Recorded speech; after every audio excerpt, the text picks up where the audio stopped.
All right, get ready for this deep dive. You requested, we explored Daito-ryu. And wow, did you provide us with some fascinating material, historical texts, training manuals, even some ancient Shinto tales. This is going to be quite a journey. I think you're going to be surprised at what we uncovered. Daito-ryu is like a hidden wellspring of martial arts knowledge. And to help us navigate this world, we've got an expert guide with us, someone who can shed light on Daito-ryu's intricacies and its connection to the broader world of martial arts and philosophy. I'm happy to share what I know. So let's start with the basics. What exactly is Daito-ryu? And how does it connect to the more familiar Aikido? Well, Daito-ryu is a traditional Japanese martial art, and its roots go way back, like to the 11th century. It was developed and practiced in secrecy, mainly within the samurai of the Aizu domain. For centuries, this art was passed down through generations, almost like a whisper hidden from the outside world. A secret society of samurai. I can already picture those clandestine training sessions. Exactly. And it wasn't until the early 20th century that a master named Sokaku Takeda brought Daito-ryu into the light. He was a remarkable figure, a small, thin man who traveled throughout Japan challenging other martial artists, and he consistently emerged victorious. Right, hold on. Yeah. A small, thin guy was taking down much larger opponents. There's got to be something more to it than just strength. Right. It really makes you think about the true power behind Daito-ryu. Now, one of Takeda's most prominent students was Morihei Ueshiba. And he went on to develop his own system based on those Daito-ryu principles. That system is what we now know as Aikido. So Aikido, which we know has gained global recognition, is actually an offshoot of this older, more secretive art. Precisely. It's like Daito-ryu is the grandparent to Aikido, passing down its wisdom through generations. And one of the core elements that both Daito-ryu and Aikido share is this concept of Aiki, this harmonized energy we touched on earlier. I have a feeling, given your interest in the philosophical side of martial arts, that you're going to find this Aiki concept especially fascinating. It's not just a Daito-ryu thing, it's woven into the fabric of Japanese culture and spirituality. It certainly is. Aiki, which means harmonized energy, has deep roots in ancient Shinto beliefs. It's this idea that there's a universal energy that flows through all things. And by mastering Aiki, you can tap into this power, achieving what may seem like superhuman feats.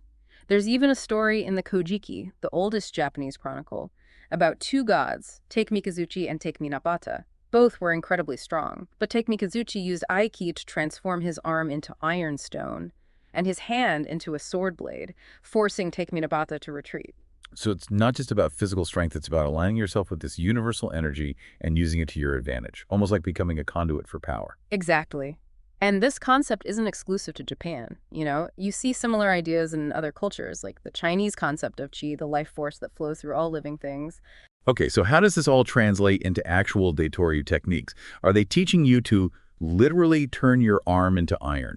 Well, not literally, of course, but they do emphasize using minimal force to achieve maximum effect. It's about blending with your opponent's energy, redirecting their force, and finding the most efficient way to control the situation. So instead of meeting force with force, you're using your opponent's energy against them. It's about efficiency and control, not brute strength.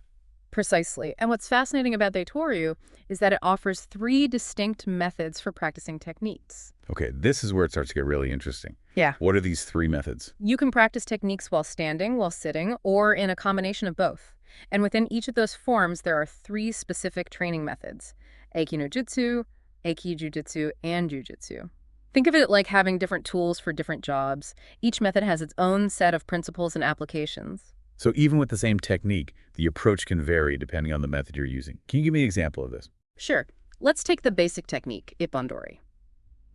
In Daito-ryu Aiki no Jutsu, Ippon-dori is all about minimizing movement and using your opponent's energy against them.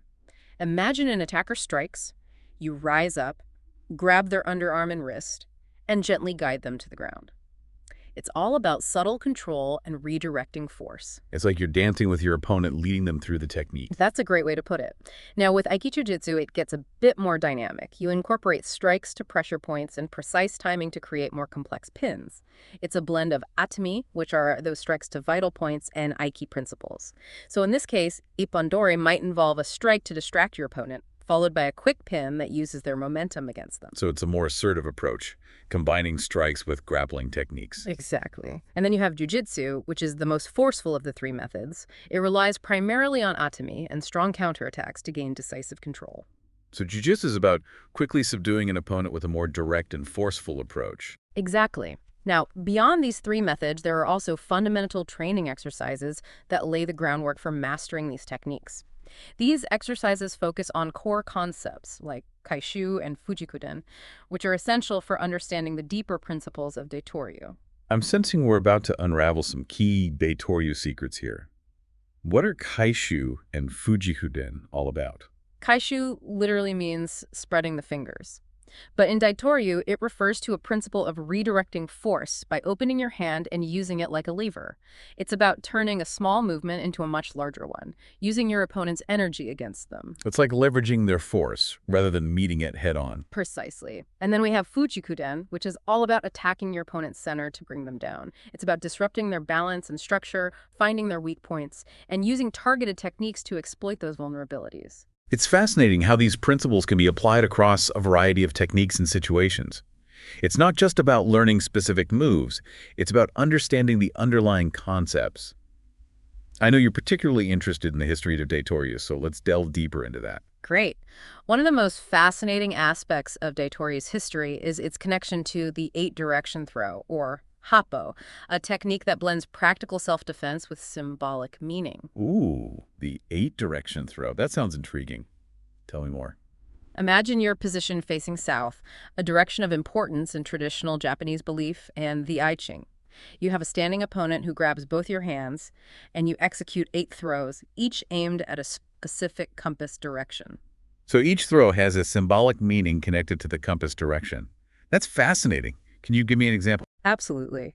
The first throw is diagonally to the northeast, the direction of the Demon Gate, where, according to Japanese folklore, events originate.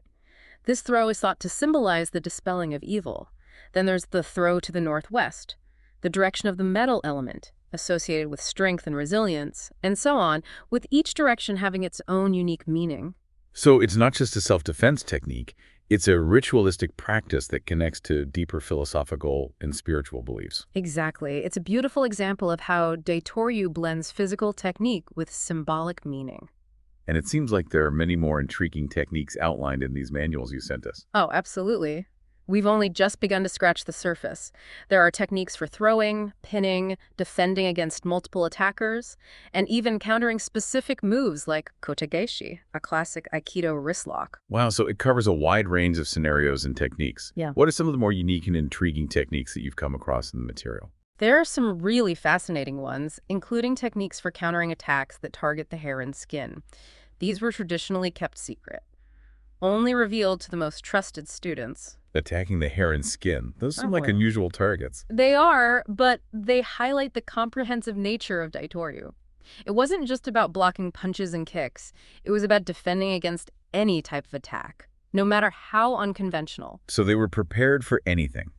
I'm starting to see a pattern here. Right. And these secret techniques add another layer of intrigue to this already fascinating art. Okay, I can't wait to delve deeper into these techniques, but I think it's time we move on to the next part of our deep dive. Are you ready to explore some specific examples? Absolutely. Let's get into the nitty-gritty of Daito-ryu. So are you ready to see some of these techniques in action? Absolutely. Let's start with something simple but effective, something that really showcases the essence of Daito-ryu. How about shihonash? It translates to four-direction throw, and it really embodies that Daito-ryu principle of blending with your opponent's energy. Shihonage. I like the sound of that. Give me a visual. How does this technique work? Okay, so imagine someone tries to strike at your head. Instead of backing away, you step forward, intercepting their attack with a block, while simultaneously delivering a counterstrike. It's about disrupting their flow and seizing the initiative. So it's not just defensive, you're going on the offensive right away. Exactly. And then, while maintaining control of their arm, you pivot, using their momentum to sweep them off their feet and onto the ground. It's almost effortless, like you're guiding them through the movement. It sounds so fluid and controlled, like a dance rather than a fight. That's a great analogy, and that's the beauty of Daito-ryu. It's about using technique and precision to overcome force, not meeting it head-on. Shihonage is a great example of a throwing technique. What about a pinning technique? Is there one that really stands out in the material? Oh yeah, there's a classic wrist lock called kotegaeshi, which you might have seen in Aikido as well. It's a technique that, despite appearing forceful, is all about control and precision. Kotegaeshi. I've always been curious about wrist locks.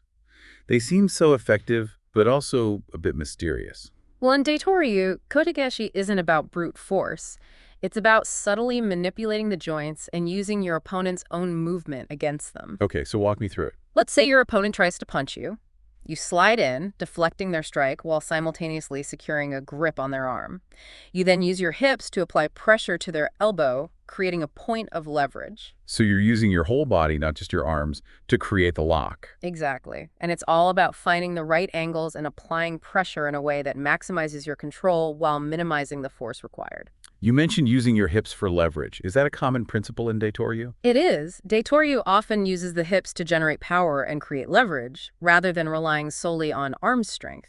It's about utilizing your whole body in a harmonious way. Okay, that makes sense. It's about working smarter, not harder. But Kotegaeshi is just one technique. I know Daito-ryu has a whole arsenal of pinning techniques, each with its own unique approach. Absolutely. And each technique builds upon those fundamental principles we talked about earlier, like kaishu and fujikuden. Remember, it's not just about memorizing moves, it's about understanding the concepts that make those moves effective. It's like learning a language. You need to understand the grammar and vocabulary before you can start forming sentences. That's a great way to put it. Now, I know you're particularly interested in those secret techniques that were traditionally kept hidden. Are you ready to delve into one of those? Absolutely. Let's uncover some secrets. Okay, let's look at Kami no Kidori Sankajo Kiritashi. It's a mouthful, I know, but it's a fascinating example of how Daito-ryu addressed attacks that targeted unconventional areas, like the hair. Kami no kedori sankaju kiritaoshi. I'm going to have to practice saying that one. So what makes this technique so special? Well, imagine someone grabs your hair from behind, trying to pull you off balance. You grab their hand, turn in, and apply pressure to their wrist, causing them to rise up on their toes. You then take a large step back, creating space and using a downward cutting motion, targeting their wrist and elbow to bring them crashing to the ground. So you're using their own momentum against them, Yeah, turning their aggression into a disadvantage. exactly. It's a brilliant example of Daito-ryu's principle of irimi, which means entering. Instead of trying to block or evade an attack, you move directly into it, disrupting your opponent's flow and creating an opportunity for your counter technique. Urimi. I like that. It's a bold strategy, but it seems very effective. It is, and it highlights the importance of timing and positioning in Daito-ryu. You're not just reacting, you're anticipating and controlling the flow of the encounter. Okay, so far we focused on unarmed techniques. But I know Daito-ryu also has a system for defending against weapons, like swords and staffs. Can you give me a glimpse into that world? Absolutely. There's a technique called Jodori Futarinage, which is specifically designed for dealing with two attackers armed with a jo staff. Two attackers with staffs? That sounds intense. It is. But Daito-ryu offers a clever solution. You start by gripping the center of the staff, pulling it down slightly, and then sharply pulling it up and down in a sweeping motion. This disrupts their grip and creates an opening. So you're using the staff's length against them, turning their weapon into a liability. Exactly. And then to really capitalize on this disruption, you drive the staff downward towards their legs, knocking them off balance. That's a brilliant use of leverage. You're not trying to overpower them, you're using their own force to bring them down. Precisely. And then, to finish the technique, you pull up on the staff, throwing them backward and neutralizing the threat. It's a beautiful display of Daito-ryu's principle of tenkin. Okay, tenkin, another key concept. Remind me what that's all about. Tenkin translates to turning, and it's about moving off your opponent's line of attack, often with the pivoting motion. It's about evading their force and finding the most advantageous position from which to counter. So it's like redirecting a river. You don't try to stop the flow, you just change its course. That's a great analogy. And this principle applies to both armed and unarmed combat. It's about using movement and timing to gain the upper hand. We've explored quite a few techniques now, each with its own unique approach and application. Is there a technique that you think really encapsulates all these Daito-ryu principles? That's a great question. If I had to choose one, I'd say Tenshinoji comes pretty close. It translates to heaven and earth throw, and it beautifully embodies the idea of blending with your opponent's energy and finding harmony within the chaos of combat. Heaven and earth throw, it sounds almost poetic. How does this technique unfold? Imagine your opponent grabs both your wrists, trying to control your movements. You step forward, and with a simultaneous rising and lowering motion, you disrupt their balance and create an opening. It sounds like you're using their grip against them, almost pulling them into the throw. Exactly. And there's a specific movement within Tenshinoji called Inyo, which translates to yin-yang. Yin-yang. That's a concept I'm familiar with. How does it apply to this technique? Well, as you step behind your opponent, you turn your palms upward, representing yin or receptivity, to neutralize their force. Then you turn your palms downward, representing yang or projection, while raising your arm to guide them into the throw. So it's a dance between yielding and projecting, finding that perfect balance between opposing forces. Precisely. And this concept is reflected not just in Tenshinage, but in so many aspects of Daito-ryu. It's about finding harmony within conflict, using your opponent's energy to your advantage, and achieving control without unnecessary force. It's not just about fighting, it's about understanding the nature of energy and movement and applying those principles to any situation, not just combat. Which makes me wonder, how might these Daito-ryu principles apply to challenges we face in everyday life?